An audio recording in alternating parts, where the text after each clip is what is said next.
Gracias. Y don Antonio Barquiesi, ¿cómo estás? Muy buenos días. Buenos días. Muchas gracias a los dos por estar con nosotros. ¿Vamos por una joyita de la semana, Marco?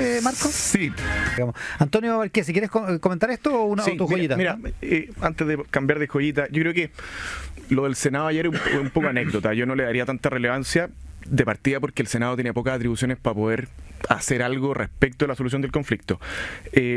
Yo sí valoro la postura que ha tomado el gobierno y especialmente la ministra, porque creo que los profesores pueden tener razón en muchas cosas, pero hoy los grandes perjudicados son los niños.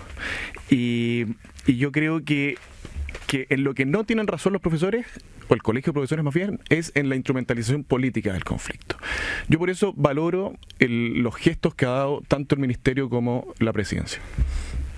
Pero ¿sabes lo que pasa, Antonio? Que quienes nos están escuchando no se mueven necesariamente por decisiones racionales, no hacen o la familia de las personas que nos están escuchando no hacen esa lectura, ¿no es cierto?, de que uno dice, sí, el Senado no tiene atribuciones, fue citada, digamos, de manera no siguiendo los procedimientos.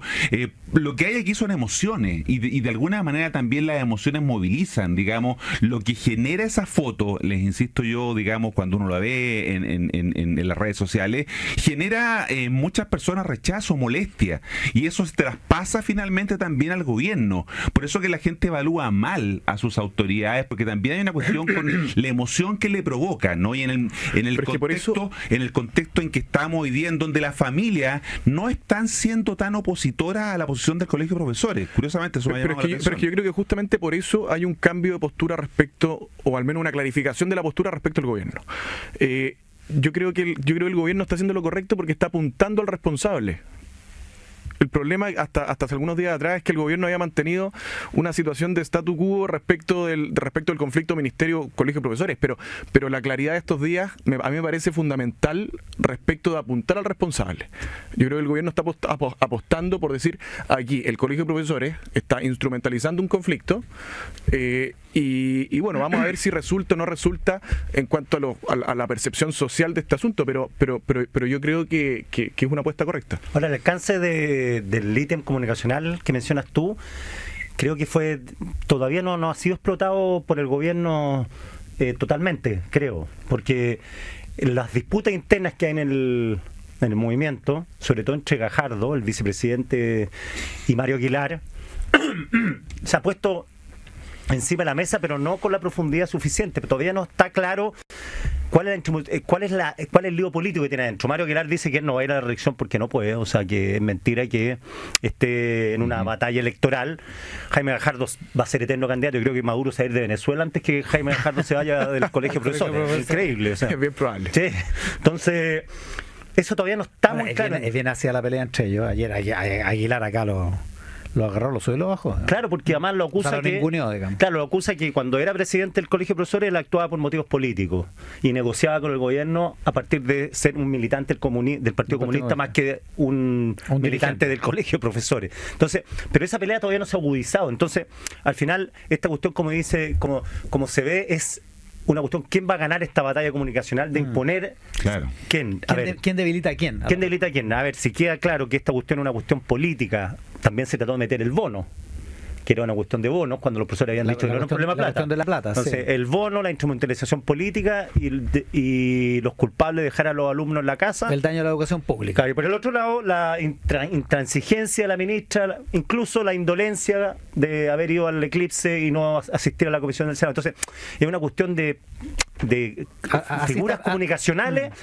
que todavía están en disputa en el ring. Pero los ciudadanos, los ciudadanos observan esa disputa de poder a través de los medios de comunicaciones, no necesariamente toman posición, a lo mejor colocan un Twitter, están mirando lo que está ocurriendo. Por eso te decía que más que el habla, más que el discurso, la gente lo que está observando son imágenes, probablemente hoy día vamos a ver algunos desórdenes, no sabemos si en un número importante o no. Recordemos que hay una movilización convocada en todo el país, hoy día un paro que se le llamó, ¿no es cierto?, por la educación, y por lo tanto esas son las percepciones que se comienzan a instalar. Es cierto que aquí hay una batalla comunicacional y vamos a tener que esperar el resultado. Antonio Barquiesi. Sí, no, quizás para ir cerrando el punto, yo creo que la apuesta comunicacional del gobierno es correcta. Yo creo que lo que se está señalando es... Porque le va a rendir, dice eso. Sí, yo creo que sí, no hoy, pero sí en 2 semanas más. Yo creo que la apuesta del gobierno, es decir, los niños sin clase están teniendo un daño irreparable y la responsabilidad es de una instrumentalización política del conflicto, yo creo que es correcta. Ahora, perdón, otro pelo en la sopa que tiró ahí. Si esto fuese un paro que afectara a toda la educación, incluidos los colegios particulares, donde los parlamentarios y las autoridades tienen a sus hijos, otro gallo cantaría. Porque esto no le toca a la élite. Claro. ¿Ah? No toca a la élite. La élite no, pues que siguen las clases, es el los colegios problema, particulares, que las desventajas de cuna, las desventajas de origen, se profundizan con este tipo de conflictos que lo que hacen es perjudicar a los niños de origen más humilde. Ahora, así como lo plantea Antonio Barquiesi, estamos hablando de 50 días de paro, como mínimo. O sea, esto no tiene solución. El daño ocasionado a estos niños, que son los niños más postergados, no tiene solución. Oye, no se soluciona con clases los sábados. Si un hijo falta una semana a clase ya atrasado, imagínate esto. Imagínate 50 días. Respecto de los colegios, de colegios que están con clases, con una serie de otros recursos, infraestructura, etcétera. Entonces, el daño es irreparable. Yo creo que aquí el problema más de fondo, y quizás dejando un poco de lado el aspecto más comunicacional, es que el colegio de profesores tiene que entender que esto no es una guerra. Aquí no puedo ocupar a los niños de escudo humano respecto de la solución del conflicto. Yo creo que en la medida en que los chilenos perciban esta arista, yo creo que el colegio va a tener que verse forzado a bajar la intensidad del tema. Ya, bueno, vamos a tu joyita, Antonio Barquiesi. Bueno, se ha hablado harto estos días del tema de la franja horaria protegida o toque de queda, como se le ha nombrado, pero hay 2 aspectos que quizás se han mencionado menos. Por un lado, yo tengo mis dudas respecto de la implementación. Nosotros propusimos hace unos 2 meses atrás este tema como proyecto de ley, después de nosotros en Acción Republicana presentamos un proyecto de ley con parlamentarios de Chile Vamos e independientes, y yo me alegro por cómo se ha desarrollado el tema, pero lo que me preocupa es la implementación. En algunas partes se ha hablado casi que una especie como de brigada de Boy Scout. Yo creo que es poco serio, y creo que además es complejo, porque además es peligroso. Yo creo que hay que ser capaces de tomar definiciones, y si existen instituciones hay que usarlas. Yo creo que si vamos a implementar algo así, vía ley, vía ordenanza, habrá que ver la vía legal que corresponda, pero hay que usar las instituciones. Para algo está Carabineros, y esto tiene que implementarse vía Carabineros. Y por otra parte, respecto al mismo punto, yo creo que la señal de la ciudadanía en la consulta del fin de semana fue clarísima, pero lo más claro de todo es el contraste entre la clase política y las prioridades de las personas que asistieron a votar. Y yo por eso creo que la idea de realizar una consulta nacional, como lo señaló en el libro José Antonio, a mí me parece al menos que una postura que deberíamos... ¿Una consulta nacional para qué? Respecto de la implementación de una franja horaria protegida para menores de edad.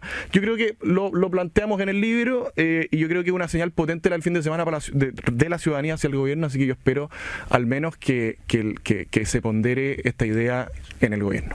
¿Hablemos a la vuelta? Ya. ¿Les tinca? Me precisan desde el Ministerio de Educación que sobre la sesión de ayer que se suspendió, la razón por la que no se puede hacer es improcedente, porque los parlamentarios, por norma constitucional, no pueden intervenir en conflictos laborales. Es causa de destitución. Ya, pero es que es un argumento. Es que lo otro que podría responder es esto un conflicto laboral desde el punto de vista legal? Si el propio presidente dice que es ilegal. Y además son funcionarios públicos. Sí, por eso, entonces no tiene, yo creo que no tiene, o sea, digo, es un argumento, sí. Es un argumento, pero es importante desde el punto de vista político. También es un argumento que no fue citada con 24 horas de anticipación, es cierto, también, pero el punto es cómo salimos del entuerto finalmente, ¿no?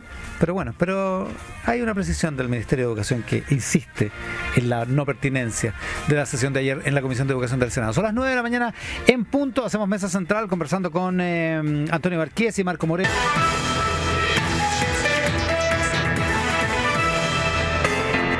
9:11, hablamos de política y actualidad esta mañana con Antonio Barquiesi, con Marco Moreno, con Quique Mujica. En el Bienvenidos en Canal 13 están pasando los goles de Chile con Japón. El camino de Chile para llegar al final. A ver si llegamos al final, ¿no? Yo creo que no. ¿Cómo están las apuestas? A ver. En la casa apuesta Chile por lejos delante. No, la apuesta aquí en el panel. Yo tengo preocupación, a mí me preocupa el estado del país. Lo que pasa es que Y de la selección. Perú además se motiva para jugar con Chile, entonces claro, no lo táctico queda de lado cuando el rival se juega porque ve un odio desatado contra quien está jugando, entonces eso conspira contra Chile. En la semifinal del 2015 cuando entró un peruano pero vuelto loco, quería matar Zambrano. a ¿sí? Claro. Que juega ahora. Antonio, ¿y tú qué dices? 2-0 Chile. Yo creo que no podemos Por estar con fin esta alguien pone que la juventud es así, declaración del no. Es que tú tenés pues tú eres de esta generación. Yo soy millennial. ¿Qué edad tenés tú? 29. Sí, No, ya pues tú estás no sé si acostumbrado califico ahí. como millennial, Tú no. naciste y el Chino Ríos ya había sido número uno. Claro. Nosotros hemos Estamos sufrido tanto. acostumbrados a ganar, Somos no. nosotros. Claro. Hemos sufrido tanto. Claro. Sufrimos el 4-1 Nosotros nacimos cuando en el no Mundial existía de el España. ceviche peruano acá. No existía. Oye, yo me pregunto. Nos eliminó Perú del Mundial de Argentina. Perdón la dispersión, pero ¿cuánta gente habrá quedado con daños en los ojos ayer? Y que no lo va a contar porque serán los reyes de los. Oye, Espérate. Yo creo que hay muchos ciegos que no va a ir porque le van a decir, te dijeron, bestia, imbécil. Oye, pero espérate, si el problema es peor, no te dais cuenta al tiro ¿No? del daño. No, pasan un par de semanas. Lo Ah, leí, o sea, yo lo quizás leí estoy- ayer en alguna de las miles de cosas que leí sobre el eclipse. Yo estaba espantado porque ayer fui a buscar a mi hijo al colegio, era como la 1, y justo miré para ver dónde estaba el sol y miré el sol y me sentí al tiro como medio ciego. Y anduve todo el día mirándome, me te cerraba el ojo. encandilaste, digamos. Pero es distinto de mirar al sol fuera de un eclipse. Es que eso me No, preguntaba. es lo igual, mismo, es ¿no? igual de dañino. Igual. Sí. Lo que pasa es que estáis mirando el sol mucho rato. Claro. Lo que Nadie pasa está es que, mirando claro. el sol, Claro. no sé, una hora. En ¿Ah? el eclipse te permite mirar más rato, te permite sostener más la vista, por eso el daño es más. Dios mío, a lo Oye, que hemos llegado. Ya. Pero vamos a ver los daños, las secuelas en los ojos de la gente, pero yo insisto que nadie va a querer contarlo para no pasar a la lista de los Ramones de este país. Exactamente. Ya. Oye, no, me gusta el tema que estábamos analizando de la restricción de el toque de queda para los jóvenes, para los niños, digamos, porque hay una discusión bien interesante respecto a las libertades. Incluso en Chile Vamos, Evópolis se manifestó en contra de estas medidas. Hoy día hay una columna interesante, Carlos Peña, que reflexiona sobre el paternalismo y la autonomía. Y sobre el paternalismo dice que es una obligación de los padres ejercer ese paternalismo con los hijos. Esa es no así del Estado o de las municipalidades. Entonces, ahí yo le pregunto a Antonio, ustedes que son partidarios de la libertad desde la derecha y dentro de su ideología, ¿cómo compatibilizan estas restricciones con lo otro? A ver, la Constitución es bien clara y dice que el derecho del libre tránsito debe regularse por ley. Por eso nosotros ocupamos un modelo bastante similar al de San Diego, que nadie puede decir que es una California que sea un estado demasiado conservador o demasiado de derecha. ¿Qué hacen en San Diego? Un modelo de toque de queda muy similar al que nosotros propusimos en un proyecto de ley hace unos 2 meses atrás. ¿Y la edad de los niños hasta qué edad? 12, 13, 16 años. Mira, en Estados Unidos hay más de 100 condados o estados con reglas propias y en general van entre los 14 y los 18 años. Ya. Nosotros propusimos hasta los 18 años de 12 de la noche a 6 de la mañana.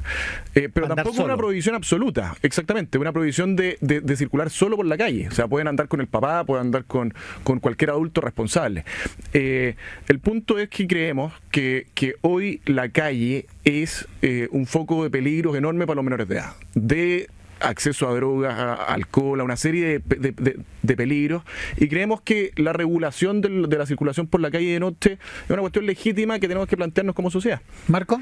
Sí, yo creo que una iniciativa interesante como puede haber sido la consulta, creo que en la medida que han ido pasando los días se ha ido desvirtuando como una herramienta para construir política pública, en el sentido de que cada día vamos conociendo cómo los propios alcaldes de estas 6 comunas están relativizando ahora la implementación de la misma. Porque no era vinculante el plebiscito. No era vinculante, pero además no hay acuerdo entre ellos. Entiendo que hoy día se va a instalar una mesa presidida por Joaquín Lavín, donde van a tratar de ponerse de acuerdo qué están entendiendo. En algunos municipios van a hacer después de las vacaciones de invierno una consulta a los estudiantes de cuarto medio respecto de qué opinan de esta medida. Es decir, pareciera ser que un insumo insumo, como decía, para ayudar a construir una política pública, dada la falta de claridad con la que se hizo, ¿no es cierto?, más allá de los 120.000 personas que haya votado y que es un número que puede ser interesante, más allá de eso, creo que no está contribuyendo a resolver el problema, sino que estamos atacando un síntoma nada más, ¿no es cierto?, de manera bastante poco clara respecto de cómo hacerlo. Y la ¿no? pregunta es: ¿cuál es el problema, Marco? Exactamente. ¿Cuál es el problema? Es que el problema es que estamos en una emergencia nacional. ¿Qué sería? Pero ese es la pero ¿cuál es el problema? Pero defíneme el problema. El problema es que estamos en una emergencia nacional. No, pero ¿cuál es la emergencia? Hoy las drogas, hoy el narcotráfico y especialmente en los sectores más postergados se han tomado las calles. Ya. Hoy la calle de noche es un peligro para los menores de edad. Y como sociedad tenemos, y creo que la señal de la ciudadanía fue clarísima, que plantearnos una regulación para la circulación de noche de menores. ¿Cómo es posible? ¿Cómo es posible que como país hayamos llegado a este punto? Perdón, ¿y las comunas que hicieron el plebiscito son comunas tomadas para el narcotráfico? No, hay de todo. En Quilpué el problema del narcotráfico en las calles Pero es por eso usted gigantesco. quiere la Yo soy de consulta allá. nacional, po. Yo soy de allá. ¿Ya? Yo soy de Villa Alemana, que es al lado. El problema en Quilpué de la droga en la calle, de niños que son metidos en estas bandas, es gigantesco. De hecho, el alcalde que después fue el primero que esbozó la idea, antes que la Sí, Oye, ese es el primero, problema. que es socialista. Aquí el problema no es del niño de 16 que la mamá lo va a dejar en Mercedes a la Pero fiesta y lo va a buscar. El problema es en la Pintana. El problema del narcotráfico restringiendo la circulación de los niños. O sea, no está resolviendo el problema. Estás atacando la consecuencia, estás atacando el síntoma, pero no el problema. Estamos protegiendo a los niños de un peligro inminente. Pero ¿por qué no resolvemos el problema de fondo que es el narcotráfico? También. ¿Qué es el problema de fondo? No, también. Es que, a ver, Antonio, pero siguiendo esa lógica, los niños no podrían salir de la casa porque el narcotráfico está todo el día presente, no está solo en la noche, no es que los narcotraficantes salgan en la noche. Pero es evidente que de noche hay menos gente circulando por la calle. La oscuridad por lo pronto. Hay oscuridad, los delitos en general, o al menos las bandas se mueven con mayor libertad de noche. Es un peligro evidente. ¿Y cómo se fiscaliza eso? Porque la idea de las brigadas suena medio raro. A mí me parece delirante, ridículo. La idea de estas brigadas de Boy Scouts son... pero no, esa idea es mala y esto hay que implementarlo con carabineros. El proyecto de ley que nosotros presentamos, porque además yo valoro... Pero igual es muy heavy. Pero mira, yo valoro... pero Carabineros tenía que ejercer la función. Yo valoro la consulta de las municipalidades porque creo que es una señal de la ciudadanía. Pero aquí esto es a mi juicio, es materia de ley. La Constitución es bien clara respecto de que el libre tránsito se regula por ley, no en materia de ordenanza municipal. Ya, entonces por lo tanto, o lo haces en el país, o no lo puedes hacer en una sola comuna, entonces. A mi juicio, sí. Y por eso nosotros presentamos un proyecto de ley, y ese proyecto de ley faculta a Carabineros para la implementación de la norma. Ya, pero eso significaría, Marco, eso significaría que andan 3 cabros de 15 años en la calle y los toman presos los carabineros. No, ¿Eso es lo que... no, los carabineros los toman, se los lleva a la comisaría, los tienen que ir a buscar los papás y, o sea, los toman presos. Y se les retienen. Una multa.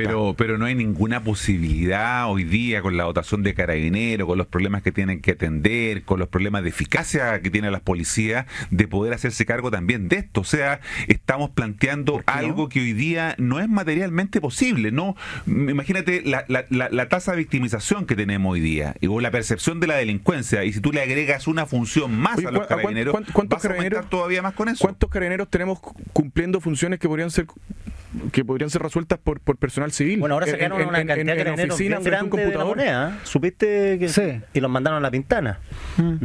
Ahora la cantidad de carabineros que había en la Moneda, que uno entra y hay más carabineros que en toda la Pintana en la puerta. Te revisan 4. Y te revisan 4 veces. Ahora me van a pegar una luma cuando vaya. Sí, no vaya a ir pronto. Ya, Marco. No, sí, yo creo que hay un problema con la implementación de cualquiera de estas medidas. Primero porque, repito, estamos, y esa es la tendencia natural de los gobiernos, de gobernar por soluciones y no por problemas, porque aquí no estamos atacando el problema de fondo. Si el problema es el narcotráfico, si el problema es el consumo de droga, bueno, legislemos de verdad respecto de eso, pero no pretendamos resolver resolver ese problema con la restricción, ¿no es cierto?, de la circulación de los niños, y especialmente en comunas en donde va a ser mucho más difícil, y lo comentaban ustedes el lunes y el martes acá mismo en el panel, respecto, ¿no es cierto?, de las asimetrías que se producen, porque hoy en comunas como las más acomodadas del país, los papás podrían, ¿no es cierto?, pagarle el Uber para que los vaya a buscar, los vaya a dejar, pero eso no puede hacerlo en comunas, ¿no es cierto?, donde el acceso a este tipo ¿Pero de a ti te parece razonable que a las 3 de la mañana ande un niño de 12 años solo por la calle? A mí no me parece razonable. ¿Pero cómo, no estábamos hablando de 14 para arriba? ¿Cómo? ¿No estábamos hablando de 14 para arriba? Porque no es razonable un niño de 12 años en la calle, no puede estar, po. No. Pero la restricción... O sea, puede. No debe. No, la restricción, el proyecto de ley que nosotros presentamos es hasta 18 años. Podremos discutir si son 14, son 16, son 18. Pero es razonable, razonable. No es razonable. Todos sabemos los peligros que hay de noche en la calle. Ahora la pregunta es, ¿por qué ese niño de 12 años está en la calle? En algunas ciudades de Estados Unidos... También es el problema de los papás. En algunos... también es problema de los papás. En algunas ciudades de Estados Unidos hay franja horaria protegida en horario de colegio. Los niños no pueden andar solos por la calle en horario de colegio. Pero que aquí hay dos percepciones. Una, que el colegio o la escuela tiene que hacerse cargo de los niños, los papás van y los dejan en el colegio y en la escuela, y creen que la escuela tiene que resolverle todos los problemas, y esta otra idea de que los carabineros, las policías tienen que hacerse cargo también de lo que la responsabilidad que le corresponde también a los padres. O sea, ¿cuál es la responsabilidad de las familias en esto? Las familias están delegando en otros, ¿no es cierto?, que se hagan responsables. No, por el contrario. La escuela ha sido históricamente, ¿no es cierto?, el espacio en donde los padres han creído que es la escuela la que debe resolver los problemas conductuales, los problemas de formación, de conocimiento, en circunstancias que las familias deberán jugar un rol muy importante en esa formación. Y eso es lo que estamos haciendo. Estamos haciendo responsables a los padres de sus hijos. ¿Cómo es posible que si hay un niño solo en la calle a las 3 de la mañana, el responsable son los padres, y lo que estamos haciendo es ponerles una multa si sus hijos andan solos en la calle? Lo que estamos haciendo es profundizar la responsabilidad de los padres. Ahora de 16 andan en la calle solo. Sí, sí. Después de las 12 de la noche, sí, pero de 17 también, obvio. A ver, la pregunta es, ¿por qué no vamos a medidas más poderosas o que aparentemente son más eficientes? Ayer, por ejemplo, hablábamos sobre, todos hemos visto fiestas de adolescentes donde los chiquillos han adquirido esta moda de ir a sembrar. Esto es, van un par de días antes, dejan debajo una mata en el jardín, dejan una botella de pisco. Eso es sembrar. Así eluden el control, porque llega el día de la fiesta, están los papás en la puerta, revisan las mochilas, no encuentran ni una botella de alcohol, y sin embargo en el jardín está sembrado. Como el parque comunal con todos sabemos, Santana. Exactamente. Todos sabemos que hay en una botillería un cabro de 20 años que ve a uno de 17 y dice, yo te compro. O a veces un adulto, uno mucho más adulto que un adolescente o un joven de 20 años, que dice, yo te compro. Todos sabemos que llegan en las aplicaciones de ahora, las aplicaciones de cuarto de milla, llega alcohol y no hay fiscalización. No hay fiscalización de que ese alcohol sea comprado por un mayor de 18 años. Entonces, ¿por qué no le ponía el cascabel al gato ahí, po? ¿Por qué no le ponía el cascabel al gato ahí al narcotráfico, en vez de hacer un sistema que es inexplicable, inentendible, digamos, por la complejidad que tiene, de poner restricciones horarias a determinados en todo el país, además? Pero si son medidas complementarias. Yo en ese sentido, yo valoro mucho el proyecto de ley que presentó en enero la diputada Sofía Cid respecto de la venta de alcohol a menores y la venta de intermediarios de alcohol a menores. Pero son complementarios. ¿Tú harías responsable a los adultos? Si un adulto en la casa de una persona adulta un menor consume alcohol, ¿debería ser responsable? Yo creo que es perfectamente discutible. Creo que es perfectamente discutible. Pero respecto de este punto... ¿Ley dices tú? Sí. O sea, si invita a un grupo de niños, bueno, es que mis cabros tienen 7 años, así que no van a tomar, espero que no tomen todavía. Yo preguntaría. Más grande, y un papá les da para la previa, dice, bar abierto, tomen lo que quieran. ¿Eso es sancionable? ¿Pero sancionable legalmente o sancionable moralmente? No, legalmente. Ya, chuta, ahí ya es meterse en la vida privada de las personas. Claro, totalmente. Es que además yo separo dos cosas, porque los ejemplos que diste tú, Iván, son bien, y está bien, no estoy criticándolo, son bien de élite. Porque sí, los que siembran A ver, en La Pintana, en el Castillo no hay delivery, no hay nada, no hay aplicaciones, no hay nada. Entonces, estoy pensando en comunas riesgosas y peligrosas, en barrios muy peligrosos. Yo creo, Mayan, y no estoy haciendo un juicio de valor, yo creo que la mayoría de la gente está de acuerdo con imponer estas restricciones de circulación para los hijos. Pero si la tercera publicó... Porque no lo ven como una restricción de libertad, a mi juicio, y por lo que he conversado con algunas personas, sino que más bien lo ven como una manera de imponer cierto orden y autoridad dentro del caos que significa un pasaje tomado por los narcotraficantes. Entonces, no es que el cabro vaya a la esquina y esté ejerciendo su libertad, sino que el cabro va a la esquina y en cualquier momento lo reclutan como soldado o como consumidor. Sí, pero no te lo van a reclutar en la noche. Pero lo reclutan cuando va para el colegio o cuando deja de ir y en la noche también. Y por eso la tercera publicó hace menos de un mes una encuesta respecto de la franja horaria protegida con el segmento socioeconómico, con la segmentación socioeconómica. Y en los sectores D y E es donde tiene mayor aprobación, casi el 80%. Porque son los que más sufren por la y en ese sentido el resultado en Quilpué es bien evidente, casi un 90% en una comuna que